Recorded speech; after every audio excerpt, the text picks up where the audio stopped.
What's up, everybody? It is I, Mario Mijares, your friendly neighborhood astrologer.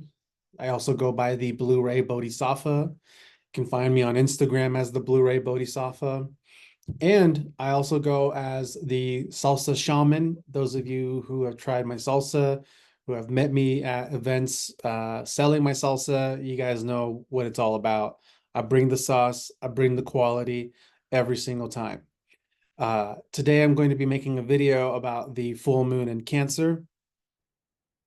But before I go in, I just want to express some gratitude to you all. I am so grateful for all of you who have been supporting me over the years, who tune into my content, who give me feedback on how much of the work I do has served you, has helped you in your life during hard times, during good times, and also how the content I create helps give you some clarity and insight to the overall phases and transits we are going through collectively. So thank you for your continuous support. And I also want to let you know that this year, 2025, I am making it an effort to be more consistent in the content that I create, more videos, more articles, and just being more available in this part of my life. It's very important to me. With that being said, I also want to just give you guys some understanding as to what first got me into the craft of astrology. I began studying and practicing astrology in my life at the age 17 years old. I turned 35 years this year. So you do the math. From 17 years old to 35 years old, I've been doing this.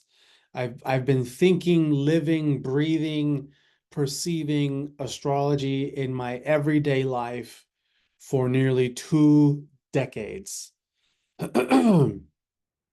And just a little bit of a funny story of what got me into astrology was I was in the break room at Home Depot back in the day when I worked at Home Depot, and there was a newspaper, and I turned to the horoscope section and read the horoscope for Gemini. And in the horoscope section, it read something about the moon and Mercury. I think it was a Mercury retrograde going on. And I thought to myself, what the hell do the planets have to do with my horoscope? 'Cause I didn't know anything about astrology really. And so that day when I got off work, I mean, it clinged to my mind all day long. All day long, I was like, what do the planets have to do with astrology?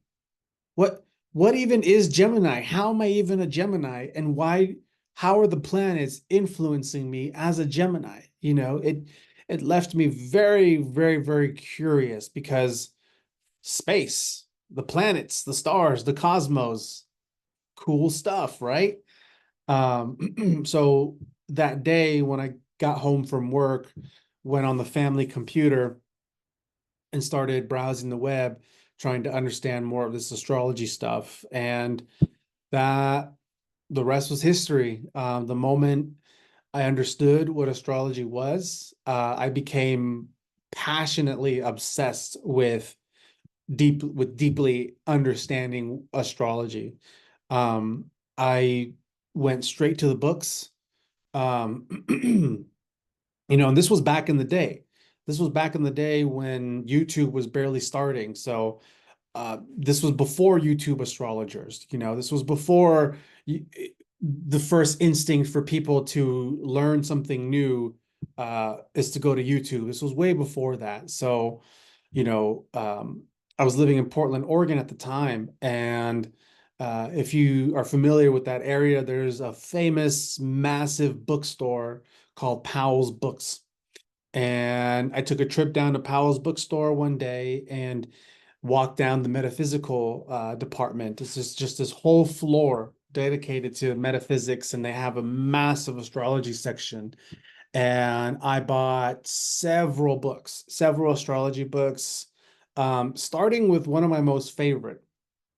And it's the one book that I tell everybody to get when they want to start learning more about astrology. And it's called The Only Astrology Book You'll Ever Need. Because when it comes down to it, that really is the only astrology book you'll ever need to help you get a strong foundation in understanding the full fundamental basics of the language and science of astrology. And the rest you cultivate over time through experiencing how the transits interplay with your reality as you understand your natal chart. So that was one of the books. Um, several books, Cosmic Astrology, so many different books. I don't even remember all the titles. I even had like textbook types of astrology books that were printed in the 50s, in the 60s, like thick textbook style um, astrology books. And I read them all. I read them all. And I wasn't just reading them, I was also journaling and practicing and teaching myself astrology as if I was actually at a university, taking notes, making flashcards, drawing the zodiac, drawing every symbol. Um, I used to do things like, okay, for the rising sign of Libra, first house Libra, second house Scorpio, and draw the symbols and the houses and just really ingrained that in my brain. So that way, the moment somebody told me they were a Virgo rising, I knew what sign was in their ninth house. I knew what sign was in their second house and all of that sort of stuff. And I journaled at the same time. And in my journaling, what what I would do at the top of every journal entry was I would write the date and then I would enter what sign the moon was in, and I would even add any major transits that may have been going on at that time. And I would always include the time as well, the exact time, because it was very normal for me to make multiple journal entries in one day. So sometimes you can experience the start of the day, the moon in one sign, and then at the end of the day, the moon in another sign. And doing that helped me really build the neural pathways to understand the language and also start to exercise and develop that intuitive psychic muscle to feel the currents and actually see how it's all playing out in my day-to-day life. And I did that for years. For years, it was reading books, it was finding astrologers online and reading their articles because there weren't many people on YouTube making YouTube videos. You had to go find OG astrologers. Shout out to Mark Lerner, you and Cosmic Calendar, fucking love you. You had to go find real OG astrologers that actually wrote in-depth, intelligent articles of the transits. And in order to really, you know, optimize, these articles, you needed to understand the language and what they were saying. And so for years, it was reading and journaling and paying attention to how it's playing out in my life. And during those times, I was 17 years old, right? I was a young Mexican adult, and so at that time, going through my early developments in adulthood, there was this, adventurous, wild side of me that was also playing out. So on one side of me, there was this deep, private individual who was beginning his path in the occults and in the metaphysical studies, with his passion being astrology and journaling and documenting. And then on the other hand, there was this wild side that loved to go party with my friends, love to go smoke weed, climb trees, go on hiking, try to get laid, all these things, right? Going to parties, hotel parties, asking homeless people to, buy me and my friends alcohol, so that other side of me was also very important in my development because it helped me become aware of myself, and it helped me really dissect the my own psychology, and also understand other people, because I eventually learned all my friends' signs, what their rising signs were, what their moon signs were, and basically that wild side of me, that inner old man in me was also present, basically as like a scientist doing experiments. So, I experimented a lot with astrology in my day-to-day life with my friends when I would go out to functions, because there would be times where I would get off work and maybe I close that night and it's a Friday night and a friend, texts me the address of where the party is, and maybe I'm really tired, but because of where the moon is, and maybe Uranus and Jupiter or making some kind of aspect that night, my curiosity to see how the energies of the cosmos would influence everybody that would be at that party.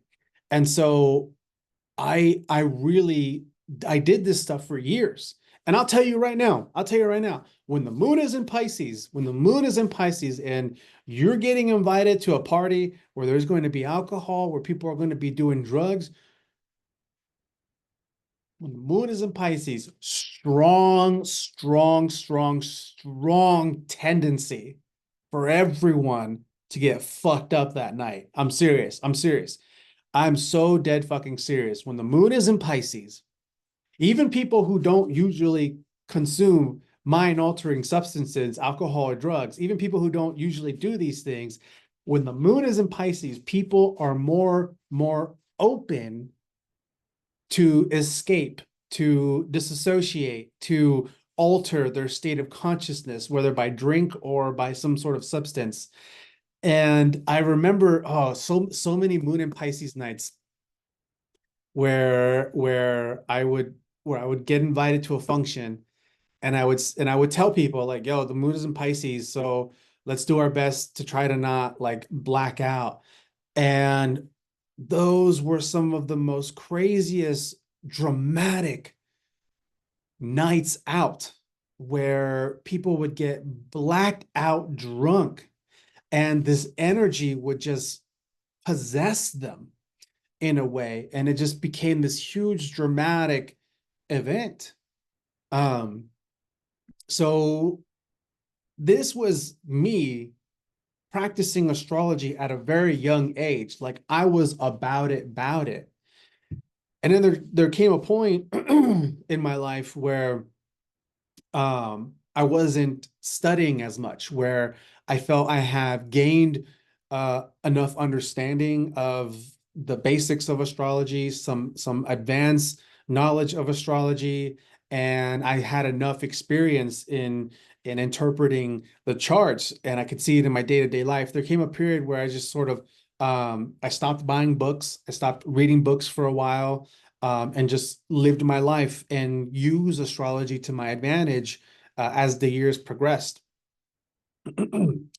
So this is I'm telling you this because I want you guys to know just how much I love this craft, and how, just if you can just imagine me back then, like I was legitimate, like a researcher, like a scientist, experimenting with myself, experimenting with others, observing and documenting it all, documenting everything, I used to have stacks and stacks and stacks of journals. I've released all that energy in a ceremony and a fire in the high canyon deserts of Utah a couple years ago, so I don't have those things with me anymore. But yeah, so astrology is a very valuable tool to have in one's life. And when you begin to take astrology serious, and by serious, I mean like having an authentic desire to really learn it and to understand it. And it doesn't, it doesn't mean you have to be like how I was and go real passionate about it and on all your free time was about learning and thinking about astrology. It was just a little bit at a time, but being consistent with it over the days, over the weeks, over the years. Astrology will eventually increase and stretch your bandwidth to process and understand information in a very complex way. What do I mean by that? Because naturally, as you learn the language of astrology and you're looking at natal charts or you're looking at the current transits, naturally you begin to also be curious to look into the past, to research history and learn about history. And these things, they'll stick to you in your mind. You'll just remember certain things. Like the first man who invented the Ferris wheel, or the man who invented the first Ferris wheel. His name was Ferris. I forget his full name, but Ferris was his name, and he was an Aquarius, and he created the first Ferris wheel. And there's a lot of history around that whole era. He created the first Ferris wheel during the Chicago, America's World Fair that happened in Chicago in the late 1800s to the early 1900s at the turn of the century. Um, that whole era was big. And so this is what being an astrologer, this is how being an astrologer molds and shapes your personality and your curiosity. There are so many facts of history that I have come to learn about, and I wouldn't ever touch those things if it wasn't my curiosity and knowing what where the transits were back then. So for example, this year, Neptune is going to go into Aries. The last time Neptune was in Aries was 165 years ago. What was going on 165 years ago? And what sort of things back then can we see happening now? And how can we sort of predict or foresee potentials happening in this time period? So 165 years ago, what was going on in America? The Civil War broke out. The Civil War broke out, and there was war between there was war in America between the North and the South. And there's certain terms that I probably am not going to remember at this moment, but basically, people were fighting over human rights, about slavery, where one end wanted to cling to their beliefs, their dehumanizing beliefs that Black people should be slaves, they should not have rights, and that it's perfectly okay to treat human beings this way, while another end wanted to abolish slavery in America and change the system. That happened the last time Neptune went into Aries. And out of curiosity, who was the president during that time as well? Abraham Lincoln. When did the Civil War actually begin? The Civil War began 1861 to 1865, I believe, and Neptune entered Aries at 1862.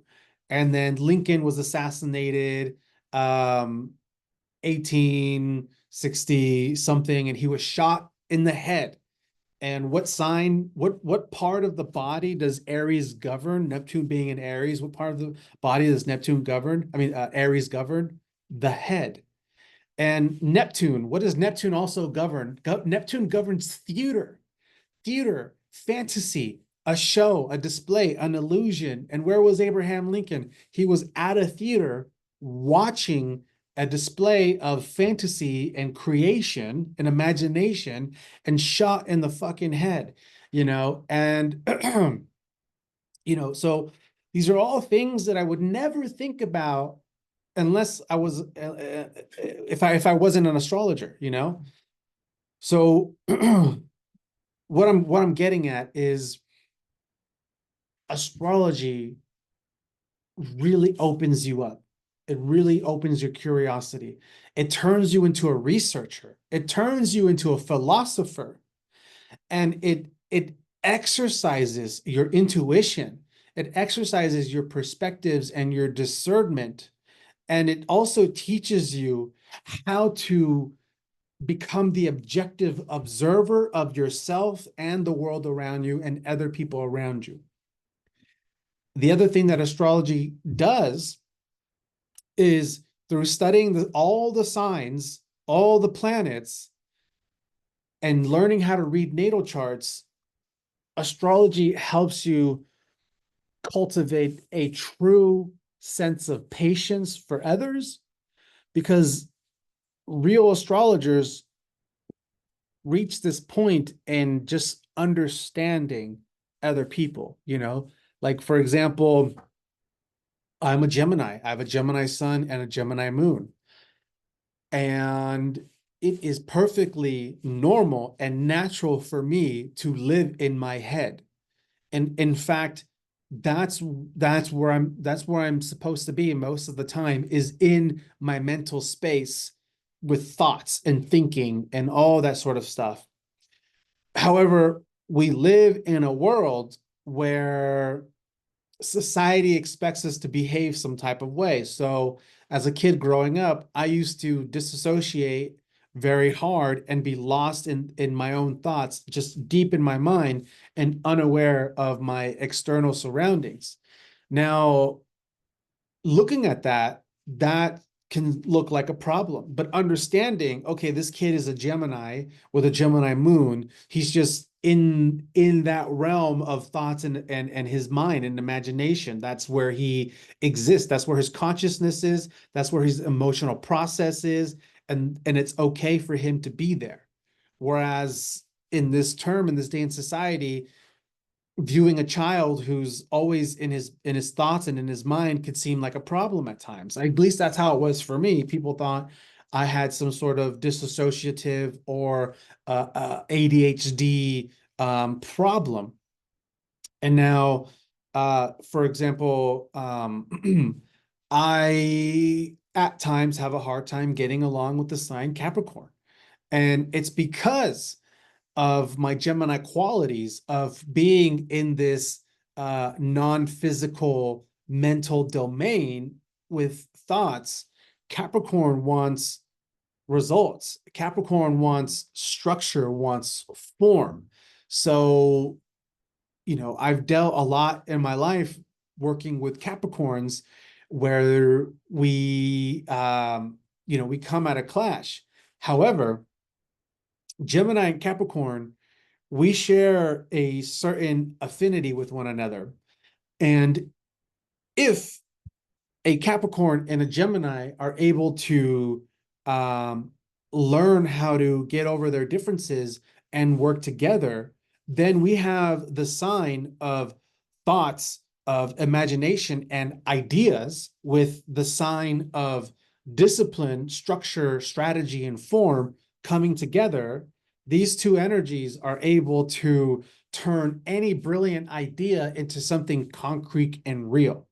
And so these are things that astrology just helps you understand. It helps you learn how to accept yourself. It helps you learn how to accept others, and it helps you learn how to build a team.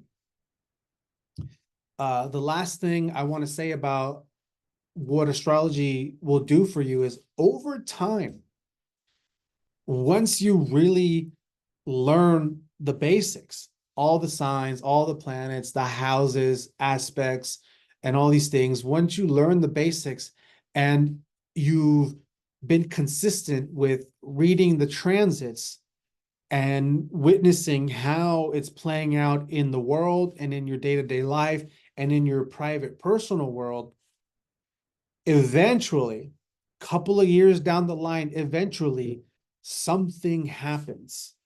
Everything just clicks into place. All the things just click into place. And with that experience, you go through a sort of spiritual awakening. You go through a spiritual activation where your mind then explodes in being able to see the fractals within everything interpreted through the language of astrology.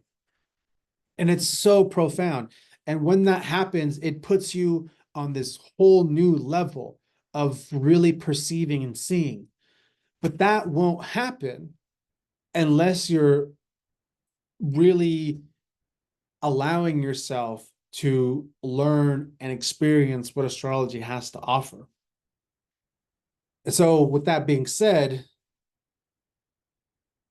part of the reason why this year, 2025, my goal is to create more content for you guys is I'm moving into a period where it's time for me to teach. And I'm still working out the kinks and how I'm going to really teach astrology. I have a couple of ideas, and again, Gemini, all these ideas, right? And I'm working out on my form and strategy on how to actually deliver that for you guys because my intention is to help contribute into creating the world that I want to live in.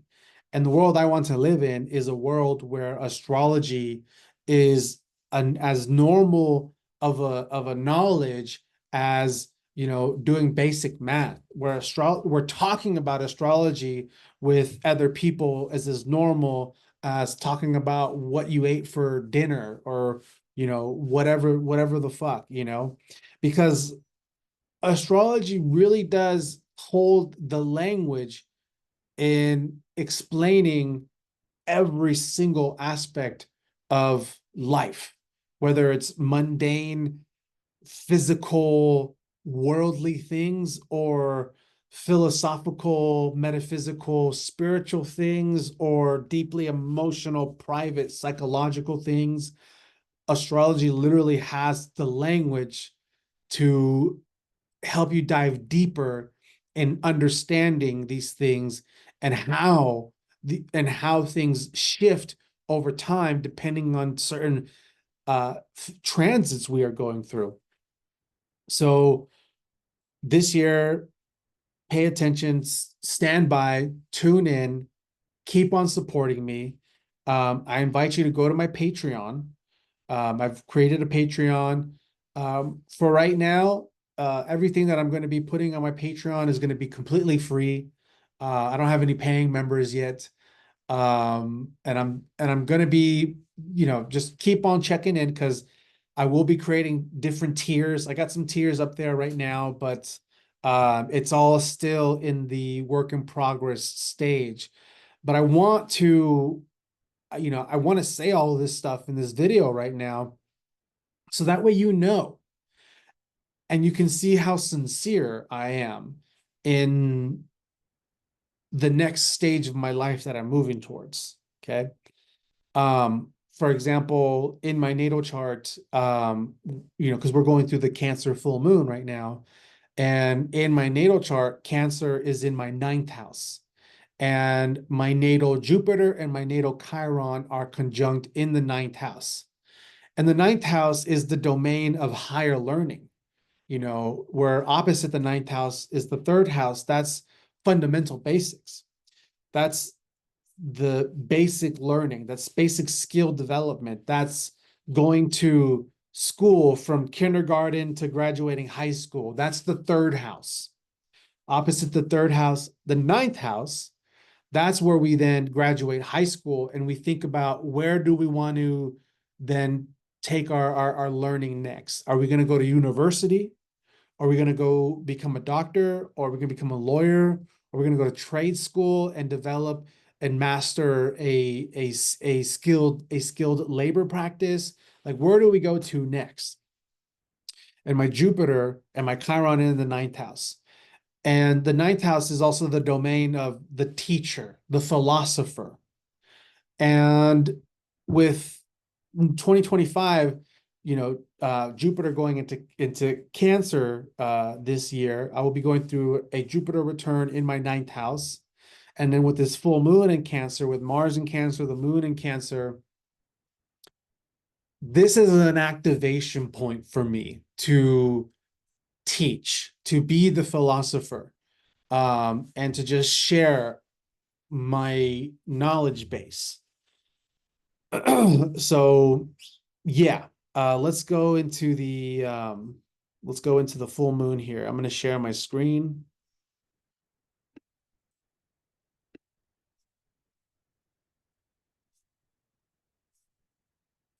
All right, Cancer full moon. So there's a lot going on here. There is a lot going on in this Cancer full moon. So the Cancer full moon is going to take place January 13th. That's Monday. The apex point is approximately 5:54 p.m. I mean 5:40 p.m. The moon will be at 24 degrees Cancer, opposite the sun at 24 degrees Cancer. Let's go back a little bit because that might even be, let's go back a couple minutes. So let's see.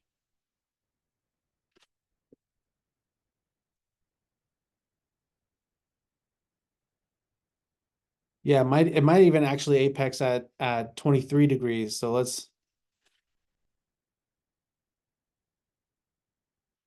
yeah, actually, so it's going to be at like around 5:20, 5:20, 5:30. We have the moon at 23 degrees Cancer, 59 minutes, and the sun at 23 degrees Capricorn, 59 minutes.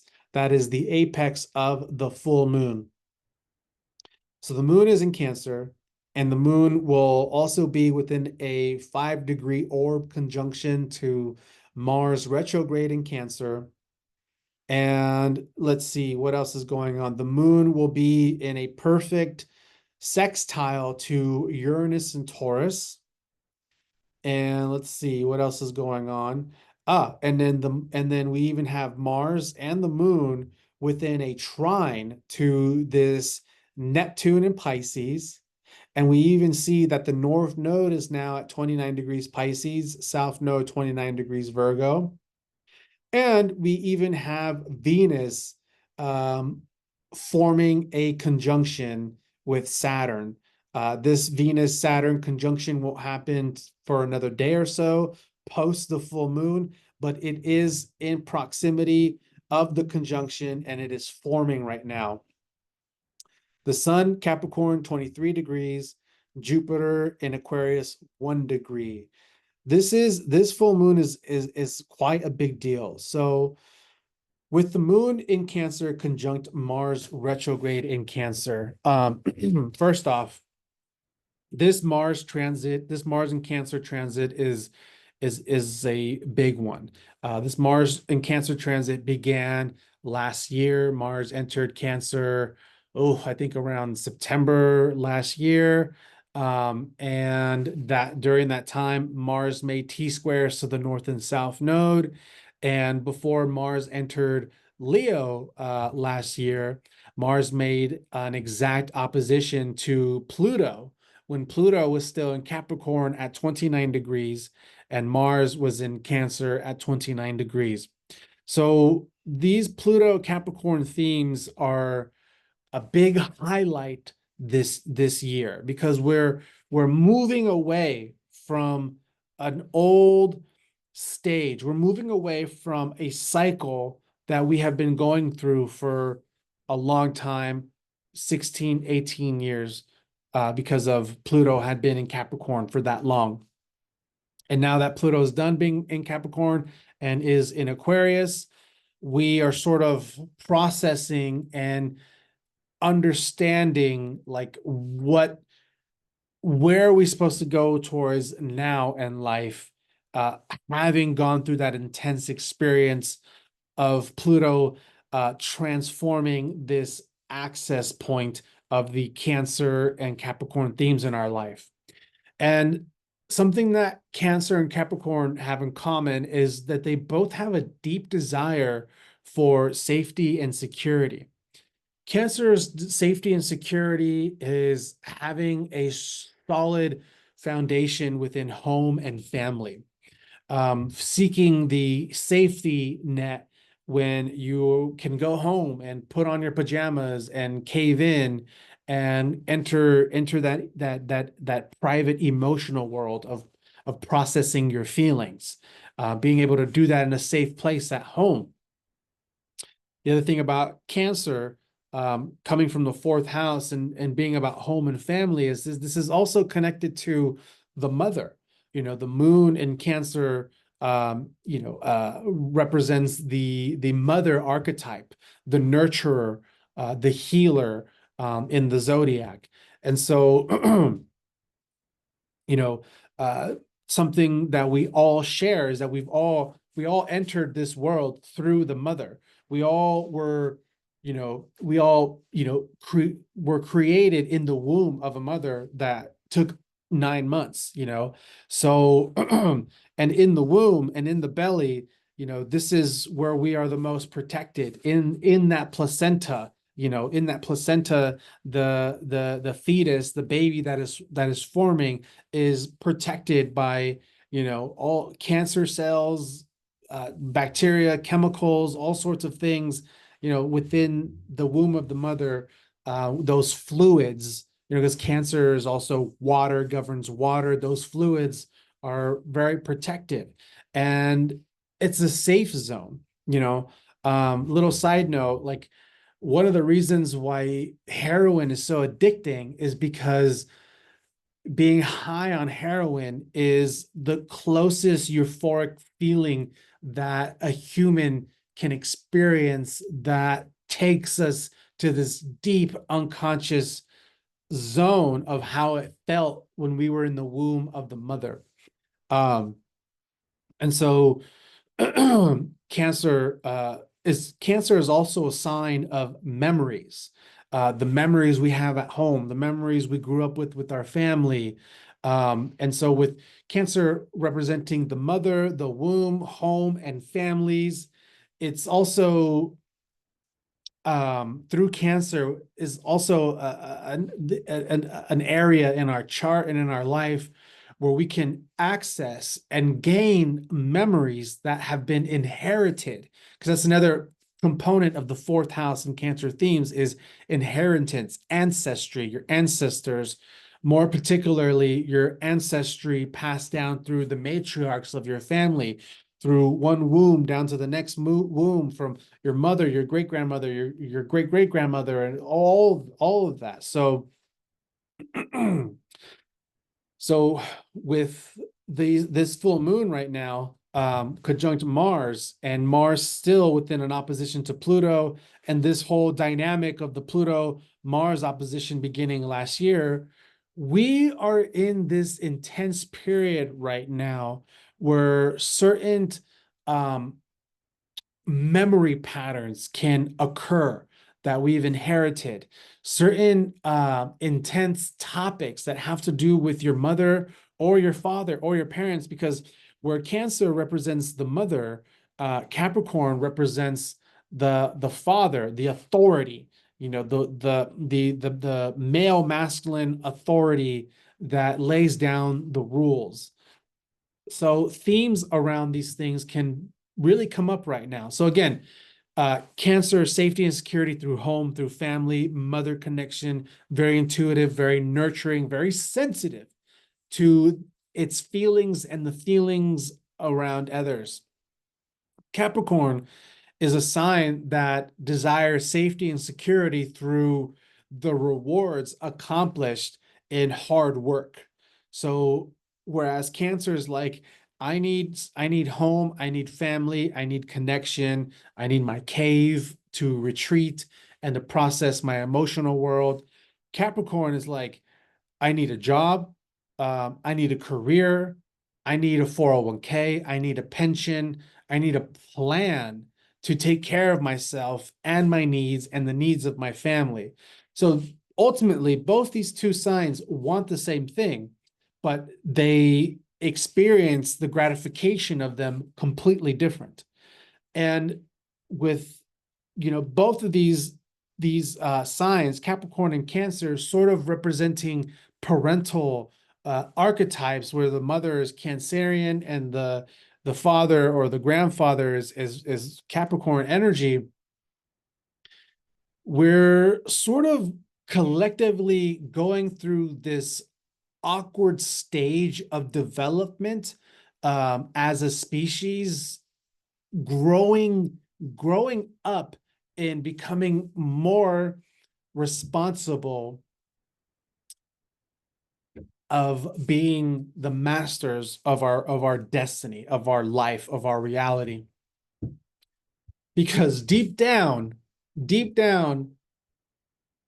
mean, I can't speak for everybody, but deep down, it is a very natural, normal desire for people to be taken care of by somebody else.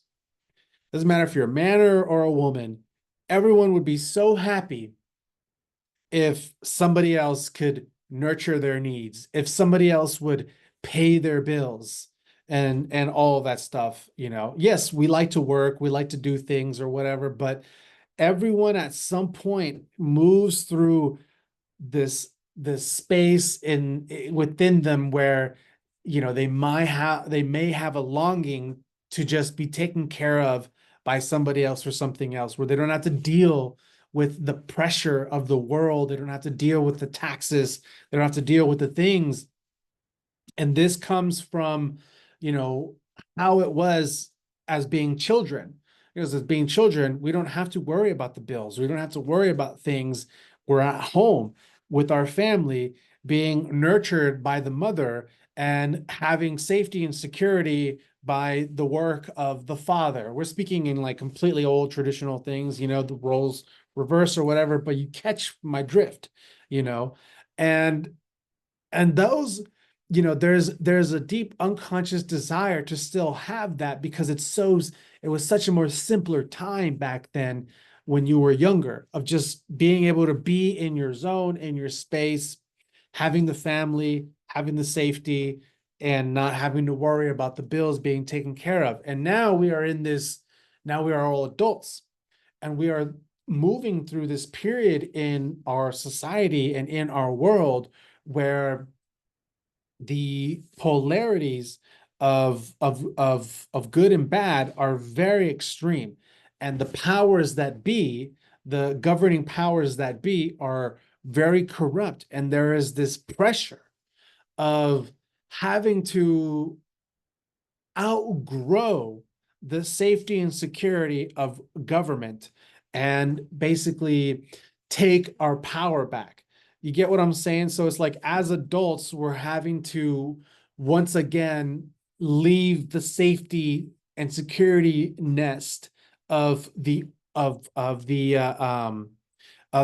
system. So this is a challenging awkward growth stage we're going through collectively. So with Mars being in Cancer, okay, Mars retrograde in Cancer. Remember, Mars is the planet of war, aggression, assertiveness, but Mars is also our passion and our desires and our blood. Mars governs the blood. Mars governs our sex drive. Mars is how we outwardly direct our energy, how we take action in the things that spark passion in us. And Mars generally does not like being in a water sign, because water signs have to feel, they have to process. The water signs are sensitive and they are receptive and hyper aware of their environments, whereas Mars is inherently selfish, impulsive, reactive, and just wants to move forward with action without having to deal with the buffer of processing feelings. So Mars is going to be retrograde in Cancer until the end of February, I think February 26th, Mars ends his retrograde, and then we'll have to move forward. Mars will end his retrograde, I think, February 26th at 17 degrees Cancer, and then we'll have to continue moving forward. And for the third time, going through all those degrees in Cancer again. So now until spring, I think it's like April or May, when until Mars re-enters the sign Leo, is very natural right now for yourself, for people to be very frustrated with their emotional world, to be very emotionally frustrated. And people may be prone to emotional outlash. This can make folks prone to breaking composure and having an inner child sort of take over in the expressions of your emotions.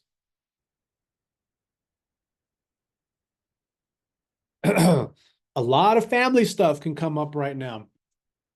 A lot of if family stuff has not come up already by September of last year, a lot of family stuff can come up now. Just shifts. They don't have to be necessarily bad things, but it's an intense shift in the dynamics of your family, in the dynamics of your karmic connection to your mother, your karmic connection to the memories you've inherited through the mothers. Big things going on right now. And the objective is reaching a new level of sovereignty and basically unplugging the umbilical cord, so we can be more independent and in our own energy. So with Mars retrograde in Cancer right now, frustrated, boiling emotions, raging waters, just raging waters that can be violent.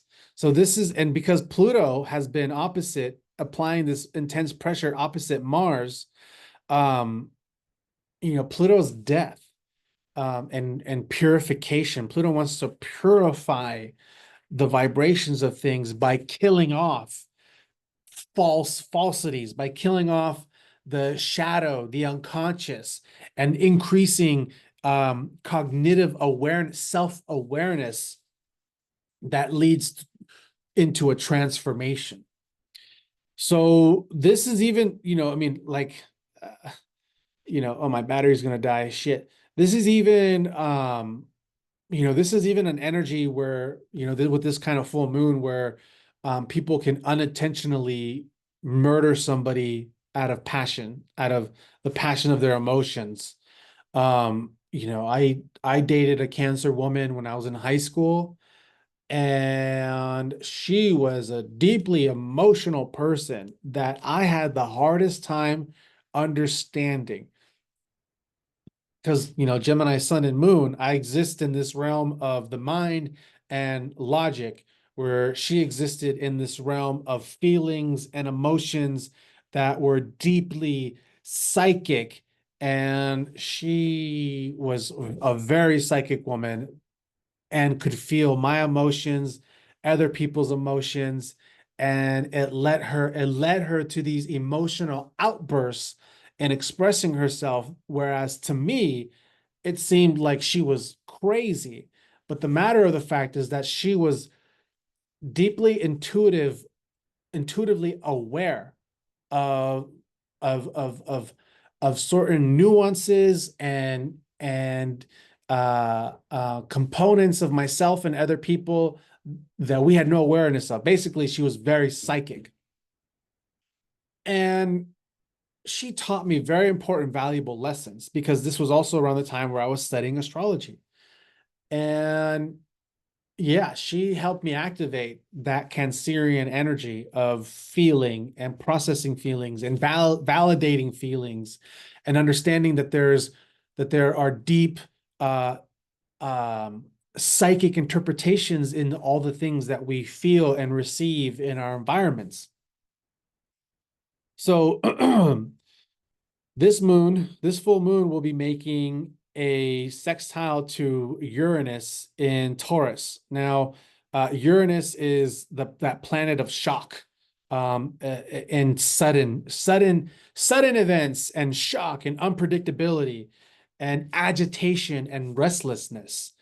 And so for Uranus to be making a sextile during the moon in full moon in Cancer, and also will be making a trine to um, Capricorn, the sun in Capricorn. This is very interesting. So the Neptune sextile to the moon, this is going to agitate our emotions.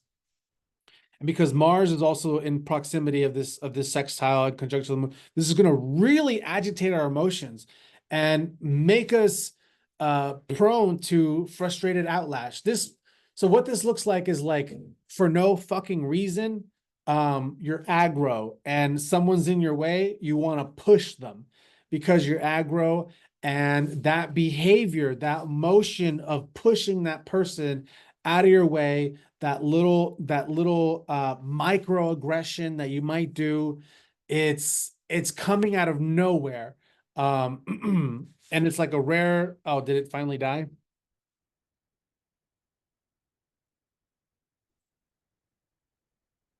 One second, one second.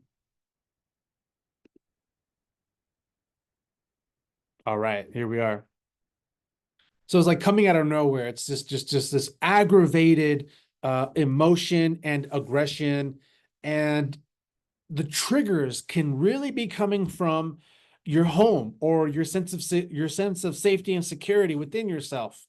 And the other triggers, the pressure is going to be coming from the sun in Capricorn, which is like, sun in Capricorn. This is going to be like, are you taking yourself serious? Are you taking your life serious? Are you putting in the work? Are you putting in the work to cultivate the discipline? Are you strategizing? What are you doing right now? This is becoming hyper aware of what we're doing and what we're not doing. And if over the last several months you have been, slacking, or you've let yourself go, you have not had any structure or order in your life, this sun in Capricorn, making this trine to Uranus, is going to make you very aware of your current restrictions, what's going on, and it's in Taurus. And so Uranus in Taurus, Uranus has been in Taurus since 2018. This has been quite a long Uranus transit, and Taurus represents our physical, our not just physicals, but our value systems.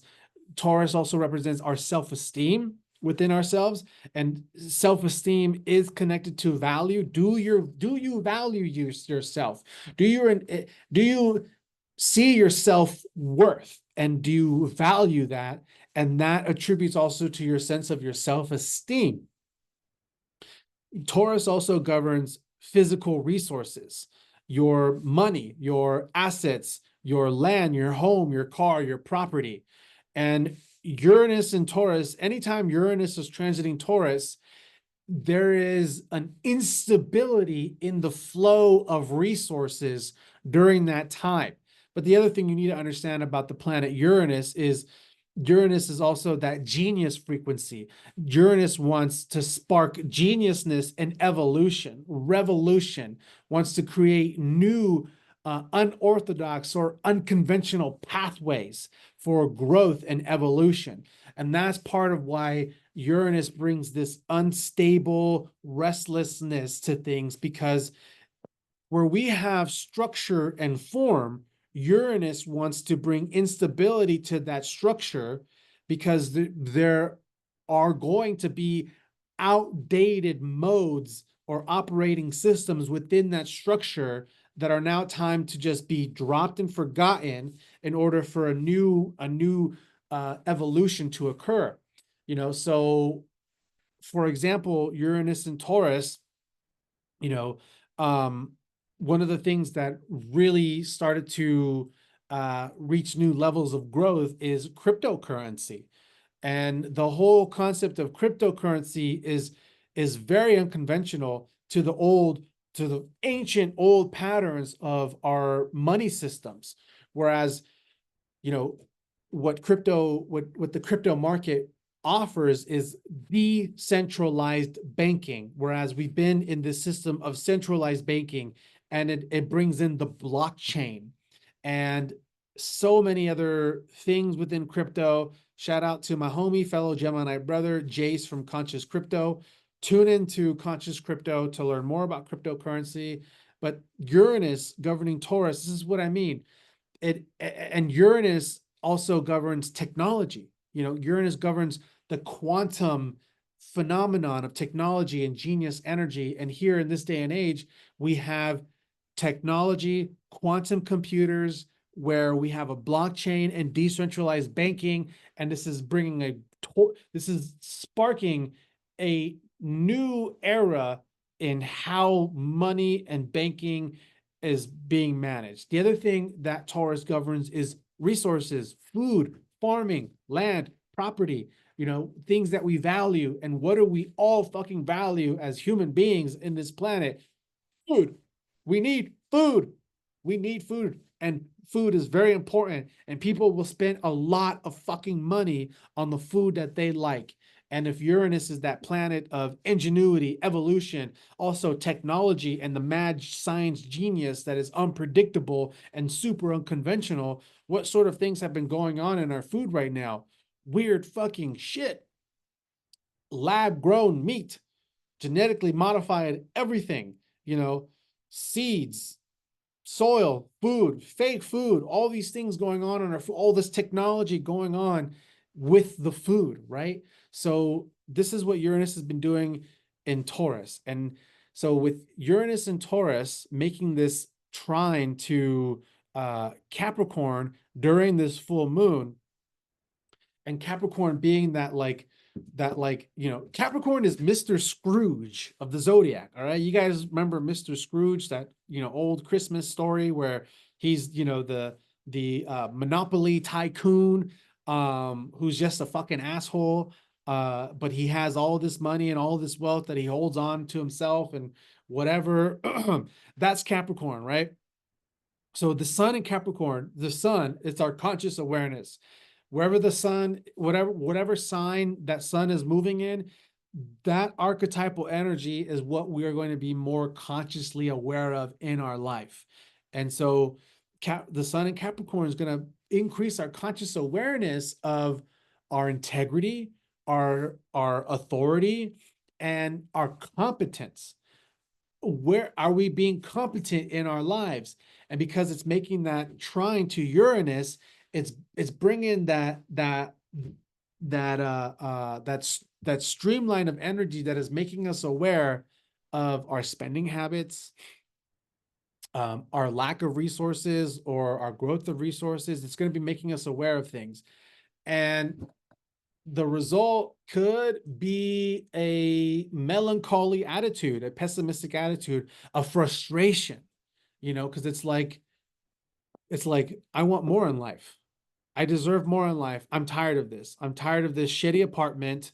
I'm tired of not being able to afford the groceries that I want to buy. I'm tired of the system. How can I hack it? What am I doing? Am I exercising? Am I taking care of my body to help my mental health? Because it's all connected. It's all a holistic approach, right? So that's what's going on here. And with the sextile to the moon, it's gonna make us very emotionally aggro, and it's frustrated. And we literally have no one to blame but ourselves. That's the thing here. It's that with this full moon, there's multiple energies that are applying pressure to become aware of where you may be lacking competence in your life and where you may need to cultivate more discipline to create structures and systems to help your growth and your path and increasing the quality of your life, while your emotional world is very aggro. But the root of the aggro is because there's this subtle subconscious awareness that you don't have a strong foundation to secure to feel this sense of security, you know. And there are all these triggers that can be coming up with that. Yeah. um so what else? So with another money thing is, Venus is in Pisces, is going to be crossing over Saturn here. So it's like, we're going through this period of becoming very aware of like our spending habits, our money, where it's going, and how to um, discipline ourselves so we can so we can use the energy that we have, because money, currency, it's a vibration, it's an energy. And it's how can we take these currencies with, Saturn and Venus and Pisces being this imaginative, realm. It's like, how can we, you know take this energy and channel it into some place where it can actually grow into something, where it can become concrete in our world and in our life. So how can that look like? How would that look like?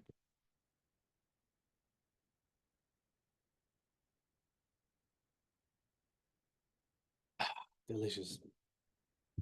So for example, it's like okay, where is my money currently going?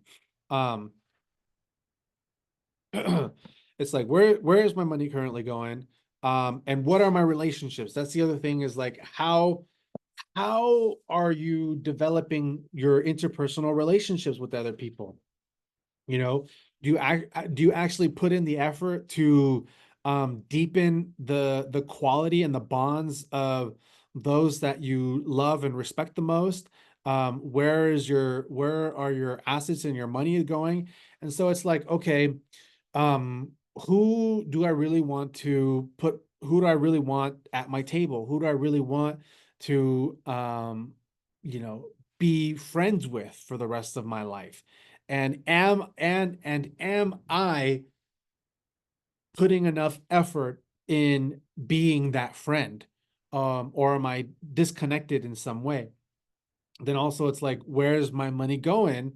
Um, I spend too much money on buying beer when I should put that money in a gym membership.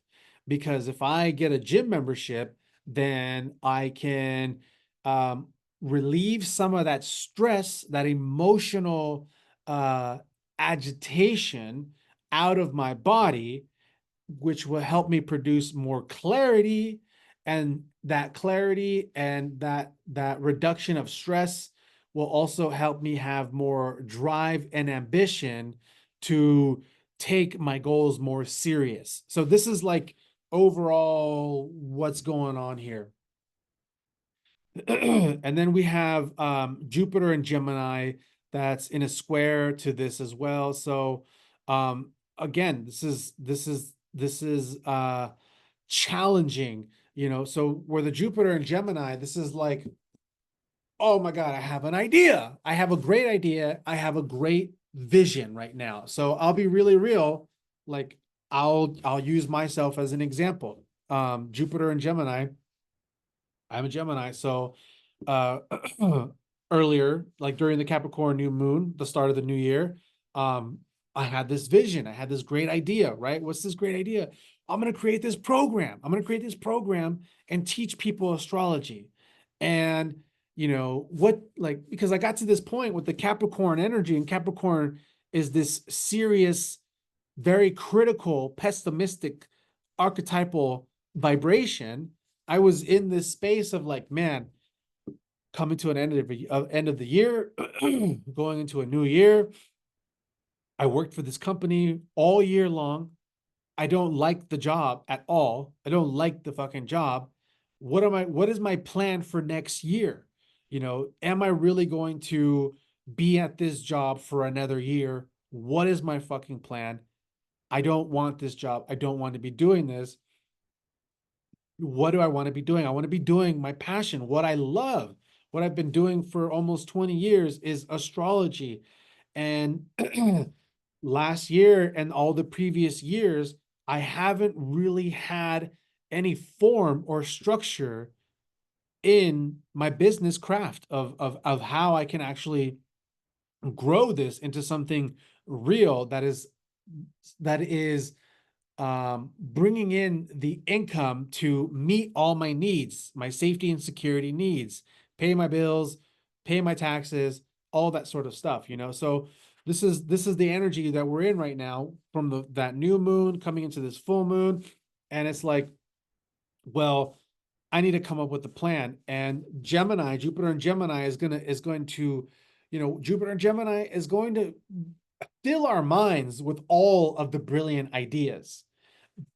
But the thing about Jupiter and its influence in Gemini is it's going to fill our minds with all these great ideas. However, it's super easy to not understand all the details. And to not understand the details and have any depth of what it actually takes to work that idea out. So Jupiter and Gemini, for me, it's like, okay, I'm gonna create this program, I'm gonna create this class. And I did the math. I was like, all right, well, how much money am I making a year did I make this year at that job? All right, well, if I make a class, how many students do I need to sign up at that class? And at what price do I need to charge them to make up the income of what I would make in a year working that job so I can just quit that job? That's my approach. That was my strategy. But the reality is I don't have a huge following. I get an average of 20 to 30 views on these videos. So I don't have a huge following, and I've been inconsistent in the creation of my content. So whereas those of you who love me, appreciate the work that I do, I'm not out here every single day breaking down the transits, um, demonstrating to you my mastery of the craft, my wisdom, and all of that stuff. And I'm trying to come at you guys as if, I have millions of views, that I create content every single day, and I'm like, sign up for my class, write me a fucking check. It's done, quit my job. So this is it. This is the balance of where we're in. This is the idea. I have this idea, but then with the Capricorn energy, it's like it's having us be very serious and ask ourselves these questions. And I've been asking myself, I hate this fucking job. How long am I going to be at this job? But I have responsibilities. I can't really just quit and not have something to replace that income, because I've expanded my life and my responsibilities tremendously over the last few years, tremendously. So it's that energy, and it could create a sour attitude, right? Like, man, I'm fucking frustrated at this job. I'm sick and tired of this job. What am I gonna do? And so that Uranus energy influencing here, this is bringing that restlessness, that agitation, but it's also wanting evolution to come through and shift these structures and get over certain stubbornness that we might have. Um, and so yeah, lot of things going on here. I'm gonna end this now. I'll probably make another video about the full moon where I don't give a super long intro talking about things. But I just wanted to move some energy here right now, share this with you all. And so again, um, you know, Jupiter and Gemini, this is our minds being open to great ideas, right? But then the Capricorn energy is like, all right, we need to be real, okay? Like we need to be real about your limitations, and how much resources you actually have and what you could legitimately pool right now. And if it doesn't meet your expectation, or where you thought you were, then let's work our way there. Let's strategize and work our way there, because what is it that you don't want anymore? You don't want this job anymore. You don't want to live in a shitty apartment anymore. You don't want to have to, borrow money to pay your rent anymore, right? So it's like, what do you really need to do to put in that work to shift that and be humble of where you are starting from, and then, cultivate that discipline to be consistent, to strategize. And over time, you will be able to really bring that idea into fruition, into something real. And because it's Jupiter, Jupiter is luck and fortune. So these ideas that you do have can and will generate large amounts of money, of income, of resources and connection. It could bring a lot of blessings into your life. But there are other areas that need work. We need to really understand what our relationships are. Who do we really love and value, and how do we want to strengthen those bonds? Where is your money going? Being humble and serious, processing the remnants of your emotions, your issues with your home, with your family, with yourself, with your parents, and growing up, um, and healing a lot of different wounds here. So, with that being said, I'm going to end it now. Thank you very much. Love y'all. Peace.